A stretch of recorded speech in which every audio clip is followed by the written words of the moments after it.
Hey Max, turn your mic off so we don't, okay. I sound loud, don't I? Okay. Good morning. Okay, just wait a second because I don't want to blast your ears out. Let me keep talking so you can get the, that sounds better. I'll keep talking so you can get the right. Sounds right. Good? Okay. Just keep going along. All right, you're going to hear little glitches as they're getting it right. So good morning and welcome. I'm Reverend Susan Frawely. It is my honor and privilege to be in your pulpit this morning. Thank you for choosing to be here on this Sunday morning. We appreciate that. And as we begin, let's start with our land and social justice acknowledgements. This land was stewarded by the Haudenosaunee people. It is our honor and privilege to continue to hold it as sacred and holy grounds. As Unitarian Universalists, it is part of our covenant with each other and part of our shared values that social justice be what we move to as Unitarian Universalists. Therefore, we pledge ourselves to raise up the voices of those that are marginalized in society and to make a place at the table, not just for inclusion, but for full equity. And so in this moment, I ask you to make yourself be present, turn off your cell phones, and just take in the beauty of our sanctuary, the beautiful lights, and just the feeling and the presence of being here together.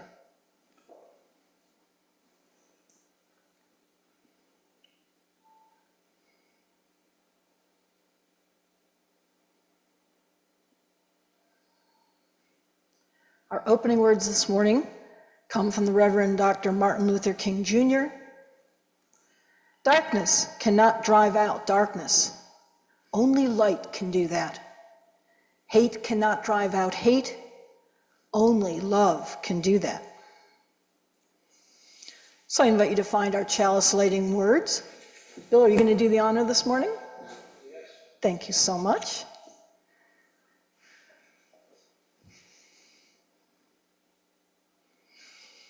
And as Bill does that, let's recite together our chalice lighting words.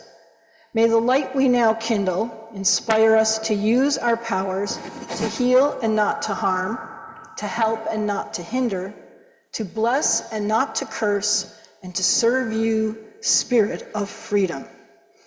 So we're doing a different song than what was written in here. Patty had put some of these together, but as some of you may know, Patty is not feeling well, so Max is stepping in. And our first song that we're going to do together is going to be Enter, Rejoice, and Come In. But we're only going to do one verse of it this morning. Max will play it through one time, and then I invite you to join in singing. Oh, I'm so sorry. 361. 361. Give him a chance to find it, Max, and then just play us through for a second, and then...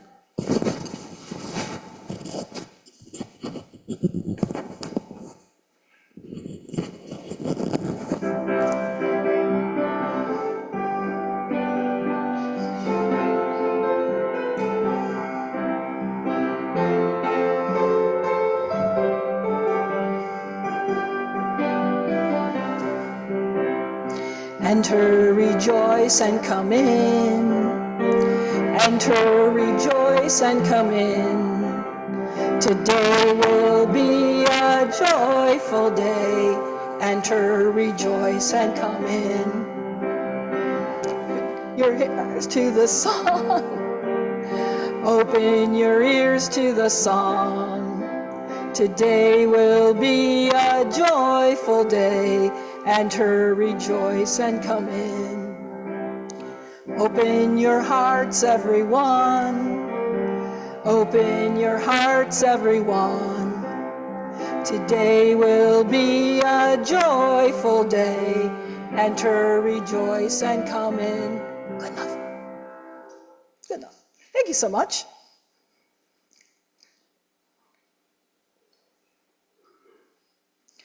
So it is part of our tradition, part of our ritual of being together, that we take time to share our joys, our sorrows, and our concerns. We do that in two ways. We light a candle, or if you are remembering someone, you are invited, if you like, to put a stone into our vase. and has been my practice since last October, 2 Octobers ago, to light a candle for peace throughout our world. And now I invite you to come forward. Move your guitar, somebody's going to step on it.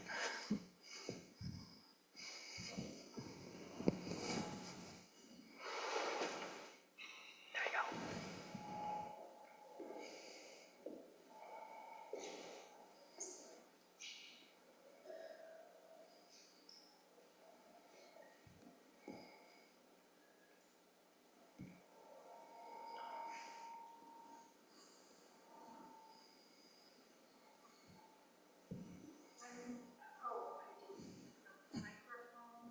Here, I'll get it for you. I'll get it for you.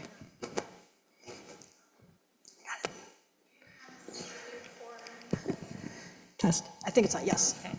I'm lighting a candle of joy because we are very blessed this morning to have a talented musician playing for us, and we really appreciate it. And it's always a pleasure when I see you walking through the door. Thank you for sharing your music with us.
Oops, I have a joy.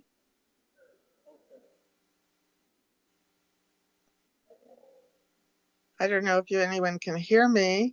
Can you hear me? Yes, we can hear you. Go right ahead. Oh, okay, thank you. My youngest grandson, Justin Mayhew, turned 19 yesterday.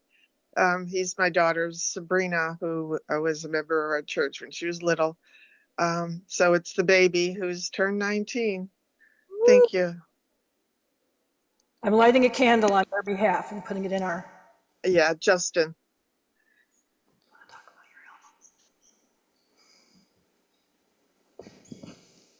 Anyone else? Can you hear me? Yes, we can hear you. This is Linda. I just wanted to say that I'm thankful and find it a joy to be able to attend by Zoom. Wonderful. It was too cold to come. We hear you.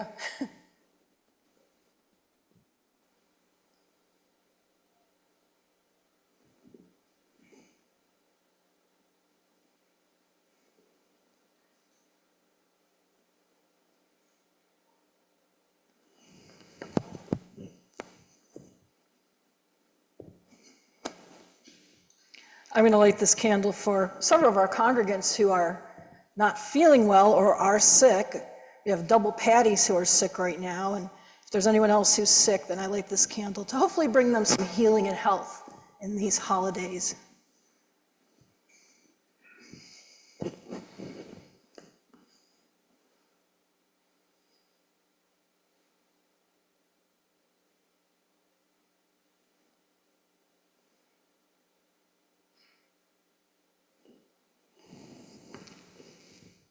Did anyone else wish to share a joy or a sorrow or a concern?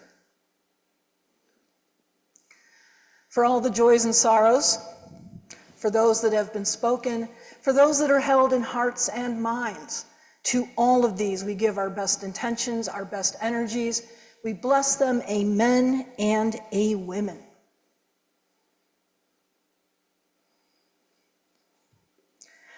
So for our spiritual practice moment, which has to do with renewals, with connecting with the world for this December theme, I want to share with you a poem called Something Like a Star by Robert Frost.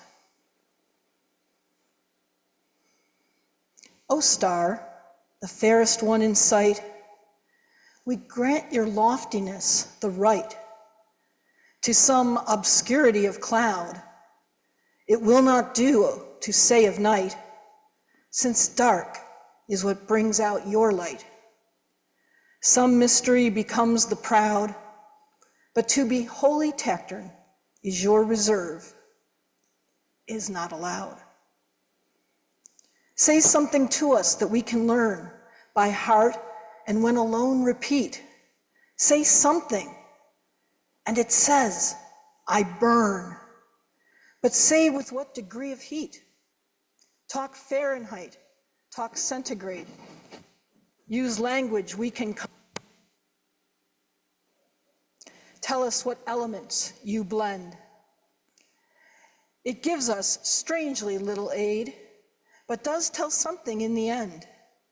And steadfast as Keats' eremite, not even stooping from its sphere, it asks a little of us here. It asks of us a certain height, and so when at times the mob is swayed to carry praise or blame too far, we may choose something like a star to stay our minds on and be stayed. These are the words of Robert Frost. So at this time, we will take up our offertory, which goes to serve the good works of this church.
Thank you, Max.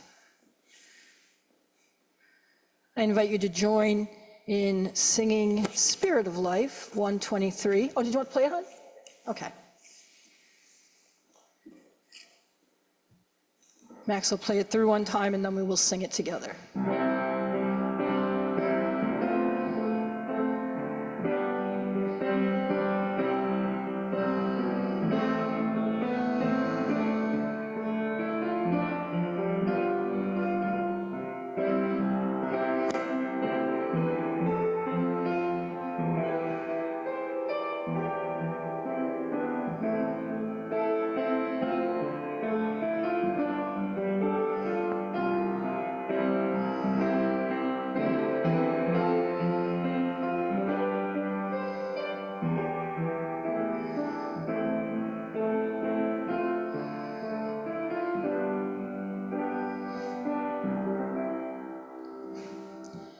Spirit of life, come to me. Sing in my heart all the stirrings of compassion. Blow in the wind, rise in the sea, move in the hand, giving life the shape of justice. Roots hold me close, wings set me free. Spirit of life, come to me, come to me. Thank you, Max.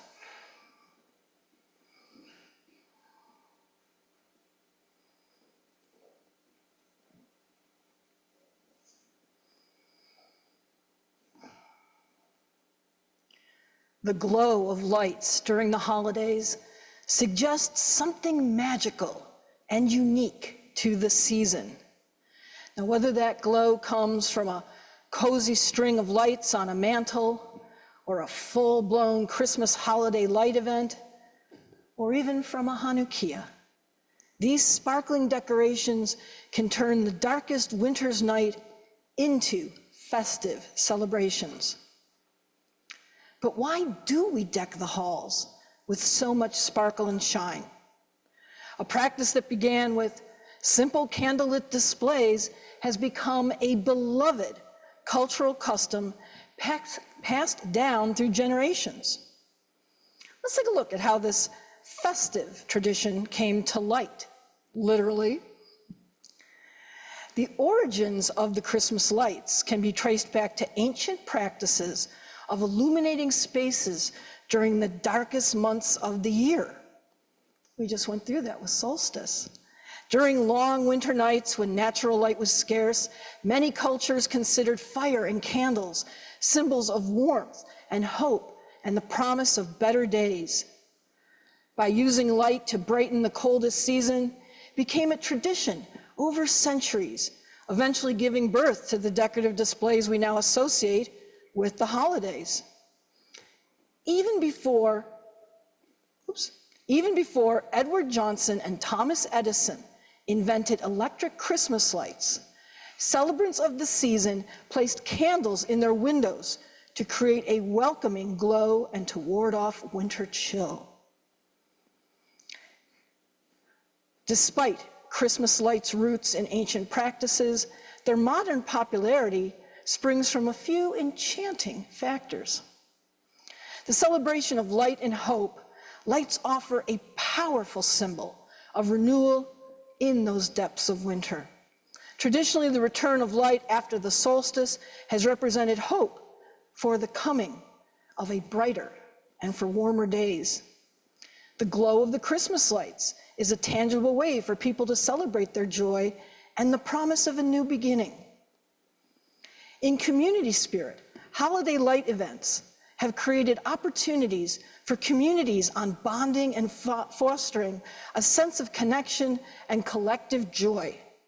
Displays that feature dazzling lights and activities foster a sense of belonging and encourage family and friends to gather and enjoy the holiday atmosphere. And over the decades, Christmas lights have become a fixture in most celebrations. It is the marker. Although they've gone from some of those buzzing little bulbs that some may remember to now the LED lights that can also be synchronized on your phone or computer to make the celebration brighter. But long, long, long ago, it was the Yule log that lit the winter evening. And those candles that would show in the windows to show that it was a place that was warm and inviting of the spirit of the season. And even going further, the lighting of the Hanukkah, which is the menorah that is used in Jewish tradition, which is not the same as Jewish Christmas, even though this year they fall on the same time periods. But it is a festival of light and commemorating when light was scarce and rare and only supposed to last for one evening. But instead, the oils lasted for 8 crazy nights. That's from Adam Sandler. And there are so many other aspects of light. When my kids were little, they had this fabulous teacher. I've probably talked about her before, but I like raising up good teachers. So Mrs. Broadfur, now in her school, it's a public school, right in Amherst, but there were 43 different cultures and different languages that were part of this school. And so she was trying to think, how can I bring it all together without maybe offending anybody or leaving anybody out or any of that aspect? And she came up with an assignment for students, which was, how does your family celebrate light in the winter? It was brilliant. Everybody could find some aspect of how they celebrated light. Even if it was just Christmas lights, but surprisingly, there were so many different families from different culture, Chinese families, who talked about celebrating Chinese New Year and brought in those moon cookies and little, well, they weren't explosive, but like the firecrackers and things. One parent was from Sweden and brought in these little headdresses with little fake candles, but it was to celebrate Santa Lucia, which is a celebration of light in Sweden. And of course we, being the only Jewish family that was in the classroom at the time, we got to do the latkes and we got to do the Hanukkah, and I got to bring in little Kedem grape juice that they all thought tasted like wine. I wanted to know how they knew that. But we had to say, no, we're not serving wine, it's just a drink to go along, and taught them about dreidels and gelt. And what I thought was amazing was that this teacher had the insight and the brilliance to realize that every one of her students, no matter what, whether it was a Christmas tree or just lights, and it didn't have to be secular, it could be cultural as well, but that brought a commonness to all the children.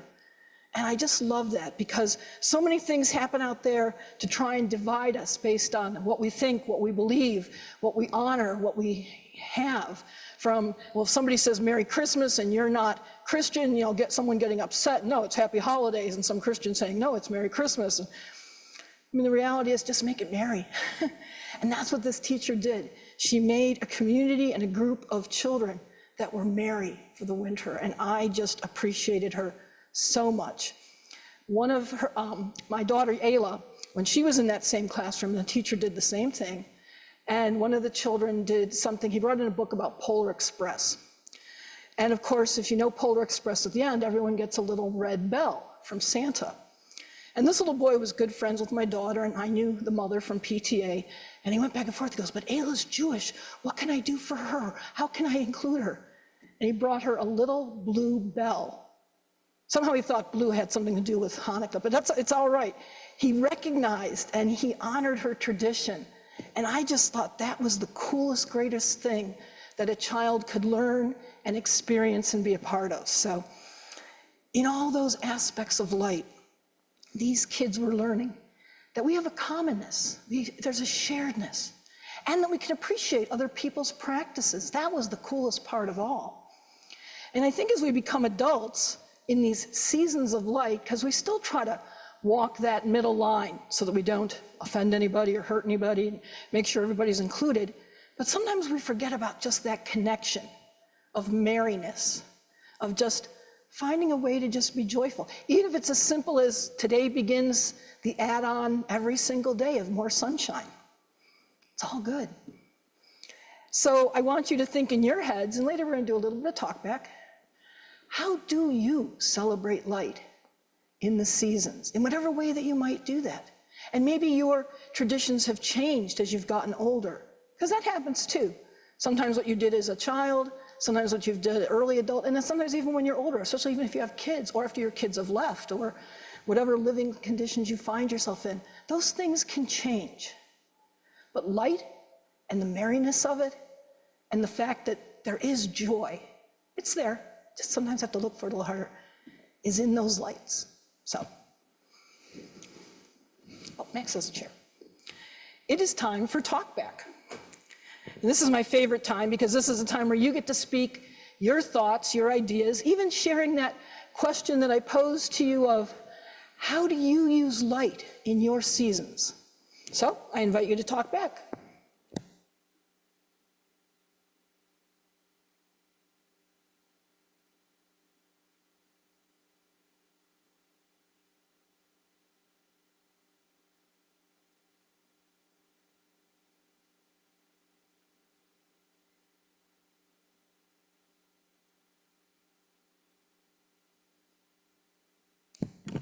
Susan, what I guess I would first like to respond to is the whole idea of inclusiveness and finding ways that we can reach out, and even if we're feeling unhappy and anxious and angry, even finding ways to reach out, I find that it's always helpful to me and hopefully to others, and what a creative teacher for looking for the connections. And it's if we can do that, we are all going to be so much better off.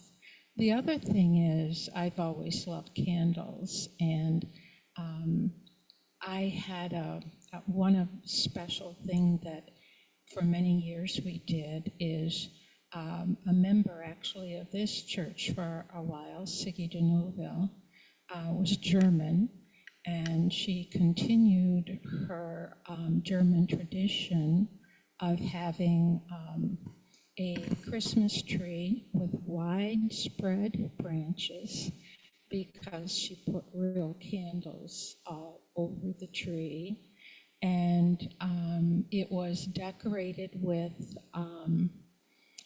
gingerbread ornaments that she made, and she allowed others to join in the fun and make the different forms with then just a little bit of icing on it. Hard gingerbread, but maybe good dunked into things. But it was always very, very special time to be able to share that tradition. And there never was a bad result. So those were just a couple of things that come to mind. There are some who can really embrace this period of darkness and enjoy looking for the light. So thank you.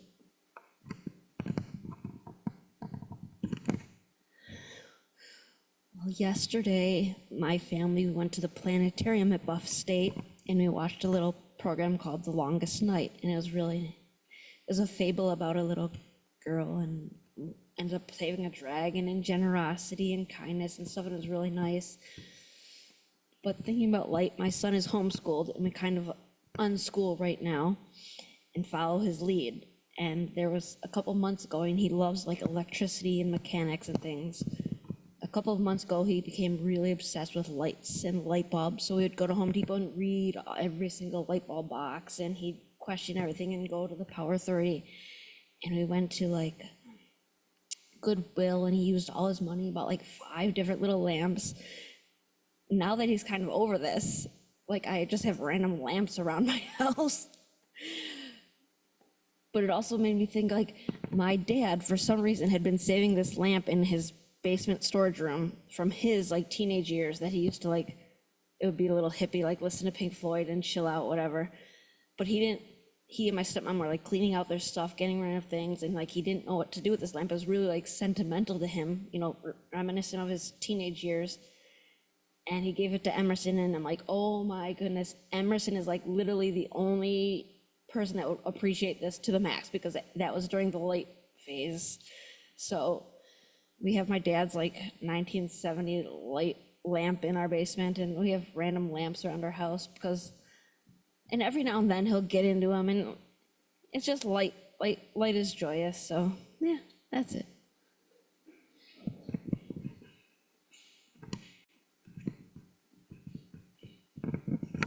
I was really fascinated yesterday and today, because right now we have the least amount of light in the entire year in terms of out there. It's light right now, but it's just like, this is the least amount of out there light that you're going to see all year this morning.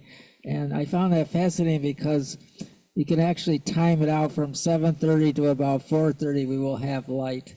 and then it'll be dark for 15 hours. So you're getting about 9 hours of light, 15 hours of day of darkness at this time of the year. But if you go down to literally the South Pole, it'll be light 24 hours today. Now that sounds kind of unusual because it's so associated with coldness and bleakness and lack of life, so to speak, as we know it. But there's light down there 24 hours today. Go the other direction up to the North Pole, it'll be dark all day today. There won't be any light, and that's all mathematical. But I think what's interesting is that light is always out there if we're looking to find it. I said many months ago that these gray days seem bleak and dark and foreboding, but even as we speak right now, the sun is up there. It's just shining on that gray mass of H2O in a gas state, but it's up there. And gray, as I said before, gets a bad rap, but it's actually all colorful because the entire spectrum is being shown up there right now. But I think what's interesting is that education is 2/3 process and only 1/3 product. And if we are enamored to search and discover, we will be better for it. I think for me that day was April 8th this year, when it became dark, when it was supposed to be light. And the fascinating thing was that this astronomer in California, who's a professor at UCLA, 40 years ago, he predicted that there would be an eclipse at this area of the world, Eastern Hemisphere, will last 4.5 minutes and would occur on April 8th, 2024. He said this, wrote this in 1984. And he was able to predict 40 years ago that what would happen exactly here on a certain date at a certain time and how long the total eclipse would last. That is discovery. That is the mind being activated to be process rather than just product. And the universe is so discoverable and searchable, and to find that in our own process we discover its ultimate truth.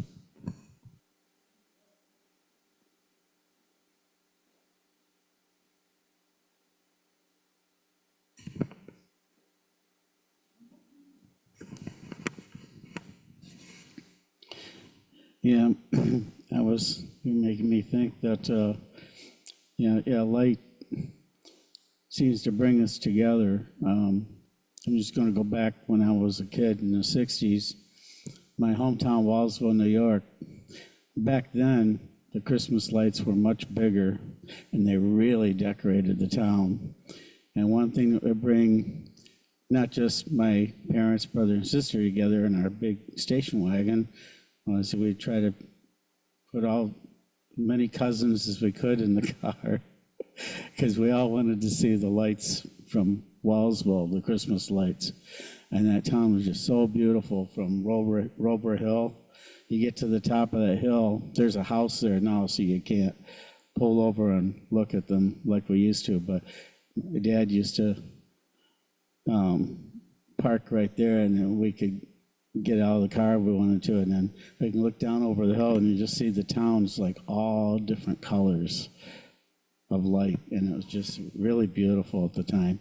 And if you were down there, if you were down in the town of Wallsville on Main Street, they even decorated the telephone pole wires right across where the traffic lights were hanging too. They don't do that today. It's just it's a lot simpler. And the smaller lights like today you couldn't see them from Rober Hill as much. So that was kind of a really neat thing growing up to, right up to the mid-70s. And one thing that I like to do is on Christmas Eve, when I'm watching a Christmas movie or something, I turn the lights off in my house and I use the kerosene lamps.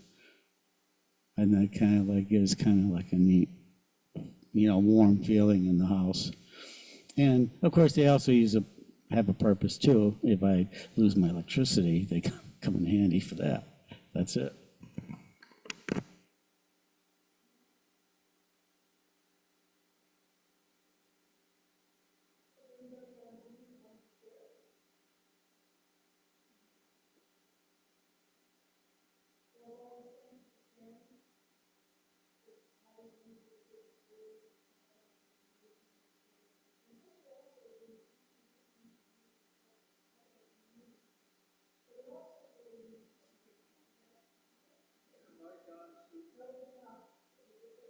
Okay, good.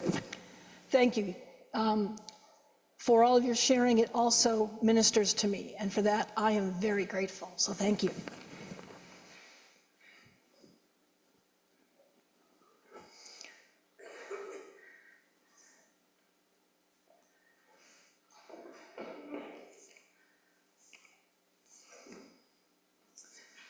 We are not going to be doing color and fragrance. I'm just looking up the one. We're going to be doing Deck the Halls, but I need to look up the number for you.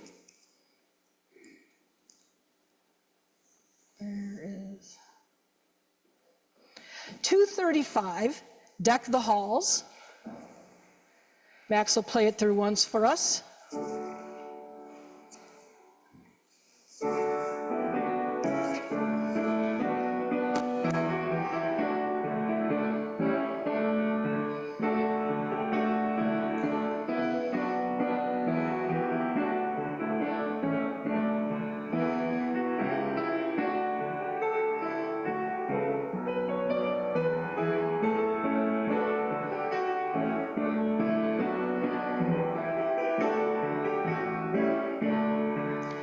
Deck the halls with boughs of holly, fa la la la la la la la la.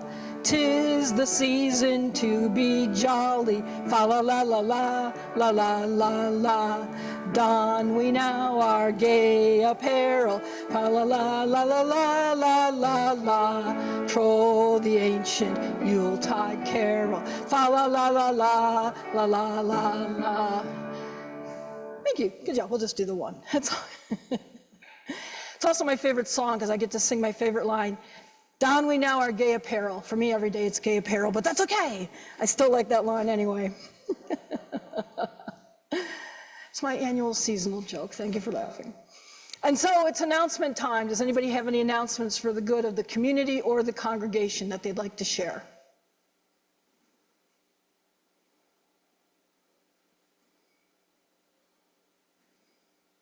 Nope, everybody's copacetic. Next week, you are in luck. You have John Snodgrass who's speaking here on December 29th. I love John. So if you have time and you're in the area, please come in and hear John speak. That's going to be a good morning. And of course, they're so good at sending information out. So again, you'll find things in your the newsletter that Erica puts out as well as other information. So our benediction. Our benediction today is a short little piece by Rhonda Baker. It's called A Season of Light. May the silent nights rejuvenate your soul, making you feel happy and whole. May each tiny snowflake bring some hope, so in these trying times, you can cope. May the twinkling stars in heaven remind you there's always light. Don't measure your life by only its plight. With each Christmas song, know it's sung just for you. For this is the season to start anew. By Rhonda Baker. And Max is going to play some postlude music for us, yes?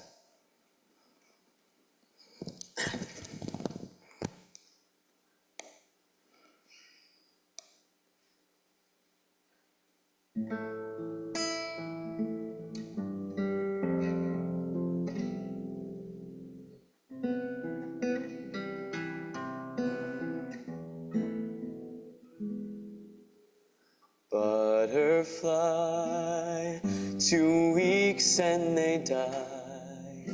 The others less shy, making his his home in mine. He comes from the window, or maybe the vent. He found a way out, but I don't know where he went. Falling down softly, his wing like an oar drifts over the sorrow left on the floor. Shaking off water, he clears his eyes, spotty red angel taking to the sky. Ladybug fly,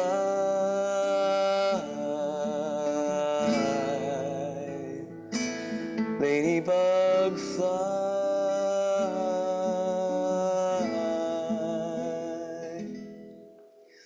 Winter night, how long will he bide? My palm open wide won't keep him by my side. He isn't attached to the warmth of my hand. His color has truth that I'll never understand. My room has been empty 2 months and 2 years. The dust is collecting on dried tears. The air is gone stale in this casket of birch, where stained glass windows shine light in my church. Now ladybug fly,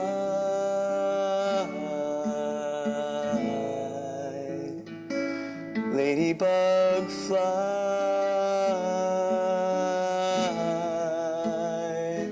ladybug fly, ladybug fly.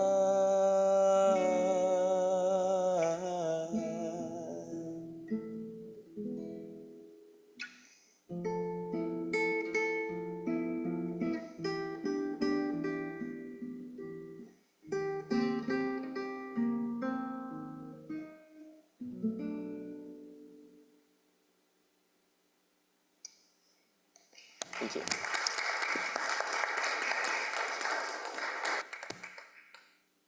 That, as I understand, is an original Max Goldhirsch song, correct? Wow. Well, thank you, Max, for the music. Teresa and Bill, thank you so much for the technology today. Those on Zoom, thank you for joining us. Those who are here, thank you for being here. I hope you have a blessed holiday season, and I'll see you in the new year. Go Bills.